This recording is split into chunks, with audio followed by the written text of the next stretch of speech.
और इसी मामले पर ताज़ा तरीन सूरत हाल जानते हैं। गुल प्लाजा के बाहर मौजूद हैं जियो न्यूज़ के नुमाइंदे कमर अली मस्तूई। कमर, बताइएगा इस वक्त क्या अपडेट है आपके पास? अब से कुछ देर पहले मेयर कराची भी वहां पहुंचे और मीडिया से गुफ्तगू भी की उन्होंने। जी बिल्कुल, मेयर कराची जो है वो गुल प्लाजा पहुँचे और उन्होंने तमाम तर रेस्क्यू ऑपरेशन का जायज़ा लिया। रेस्क्यू में मसरूफ़ अफसरान को जो है वो हिदायत भी दी और उन्हें हिदायत की कि जो रेस्क्यू का काम है उसमें तेज़ी लाई जाए। MA जिना रोड से भी अब जो है वो गुल प्लाजा का मलबा उठाने का काम शुरू कर दिया गया है। हमारे कैमरामैन अदनान हैदर आपको दिखाएंगे इस वक्त के मनाजिर। हैवी मशीनरी की मदद से जो है वो गुल प्लाजा का मलबा हटाया जा रहा है।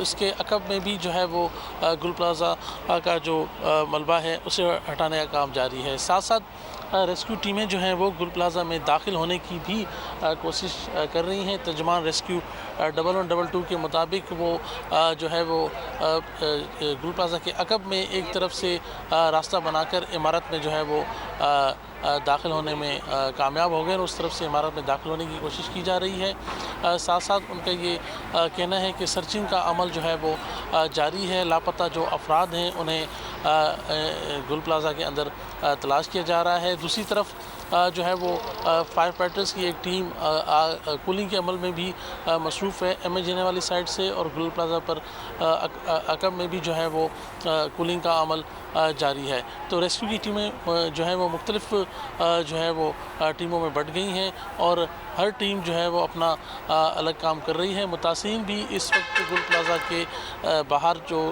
कैंप्स लगे हुए हैं वहाँ पर बड़ी तादाद में मौजूद हैं। जिनके प्यारे लापता हैं वो इस इंतज़ार में हैं कि सर्चिंग के दौरान किसी तरह जो है वो उनके प्यारों की उन्हें कोई ख़बर मिले। तो रेस्क्यू का काम तेज़ी से जारी है। दूसरी जानिब जो है वो जो लाशें सिविल अस्पताल मुंतकिल की गई हैं उनका जो है वो DNA के लिए सैंपल्स भी ले लिए गए हैं। 48 जो है वो फैमिलीज़ के भी सैंपल्स लिए गए हैं जिन्हें जो है वो सिंध फॉरेंसिक लैब जो है वो उन नमूनों को रवाना किया जा रहा है और DIG साउथ के मुताबिक 3 दिन के अंदर जो है वो मुमकिन तौर पर इन नमूनों के जो है वो रिज़ल्ट भी आ जाएगा। कमर, ये बताइएगा 33 घंटों से ज़ायद के बाद आग बुझाने में कामयाब हुए हैं। कूलिंग का अमल अभी भी जारी है और इमारत का कई हिस्सा गिर भी चुका है। तो ऐसी सूरत हाल में कितना ये रिस्क होगा अंदर जाना और लोगों को ढूंढना? देखिए जी, बिल्कुल रिस्की तो है। जैसा कि पहले दिन जो है वो एक फायर फाइटर शहीद भी हो चुका है जो कि अंदर दाखिल हुआ था लापता अफराद की तलाश में।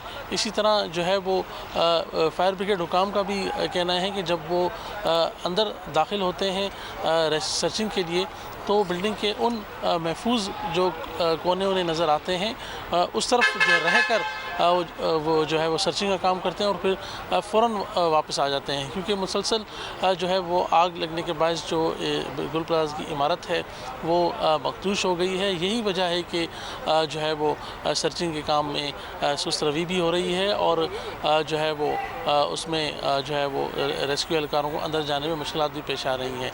टेम्परेचर ताहाल जो है वो बहुत ज़्यादा है, उसके बावजूद जो है ग्राउंड फ्लोर और फर्स्ट फ्लोर तक जो है रेस्क्यू के एहलकार जो हैं वो पहुँचे और उन्होंने ग्राउंड फ्लोर और फर्स्ट फ्लोर को क्लियर किया है। अब दूसरे फ्लोर तक पहुँचने की कोशिश की जा रही है। मुख्तलिफ मकामात से जो है वो रास्ता बनाने की कोशिश की जा रही है।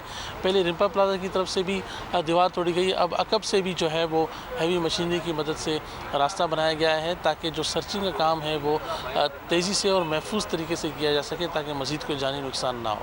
बहुत शुक्रिया कमर, आपने अपडेट किया।